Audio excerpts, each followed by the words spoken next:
Demek bir adam bir işini tazı bir işe yoluqqan çağda, qandaq qilishni bilmegen çağda, bir to'g'ri tadbir topolmaganda eng to'g'ri tadbir nima? Keyniga tortish. Keyniga tortish.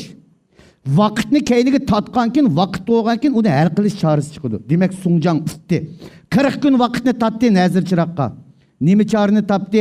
Beijingdagi Lu Junyi degan odamning yeniga Wu Yun xalpat bilan Li Kuyni pal chiqib avatib, onun temiga isyon asrini yozg'izib qo'yib, uni turmaga tashildi, uni o'zi turmadan qutuldi de.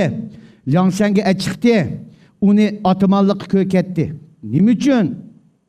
Lingchung ataman bo'lib qolsa, Sunjangninki kuni yo'q.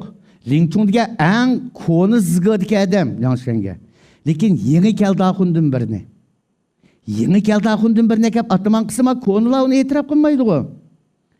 Öz keyni turib, ma yangi kelgan keldi xunni kontrol qila oladi-ku bu yerda. Shuning uchun Lu Junyini taqqa chiqdi. Tikoga qo'yib, xalqning uyiga palchob kirib, isyonkar nazmini yozib qo'yib, xalqni turmaga tiqib etib, turmadan o'zi qutuldirib, yana shuning yaxshilik qilgan bo'lib, chiqdi Liangshanga. Shuning bilan 40 kun nazir to'shqandan keyin nima dedi? Lu Junyi degan, Lu Yuanwei degan o'rdida lashkar tutgan, songun bo'lgan odam, Qitalli bilan urushgan odam tarixda Lu Junyi degan chigirda. Faqat shu chaqdagi munofiq qo'yning ismini unutib qoldim, Seyjing emas. Shuningki ko'ramasligi bilan bu odam marshallik chiqolmay songunlikdan tushib ketgan odam uyda turib. Shuning bilan men eng jingdiyan yerga kelinglar. Sunjang Zingtu shahriga odamni ikkiga bo'ldi. Birisi sharq darvozaga, birisi g'arb darvozaga hujum qilmoqchi bo'ldi. O'zi bir to'p odamlar sharq darvozaga hujum qilmoqchi bo'ldi. Lu Junyiga bir to'p odamni berib g'arb darvozaga hujum qilmoqchi bo'ldi. Planni tuzib bo'lgandan keyin Lingchung mushundaq turdi-da. Lingchungning ataman bo'g'isi yo'qmi? Ba. Lingchungga o'rilib kinosi nim dedi? İnirim deb hammasi kimda tekshirish sababdi.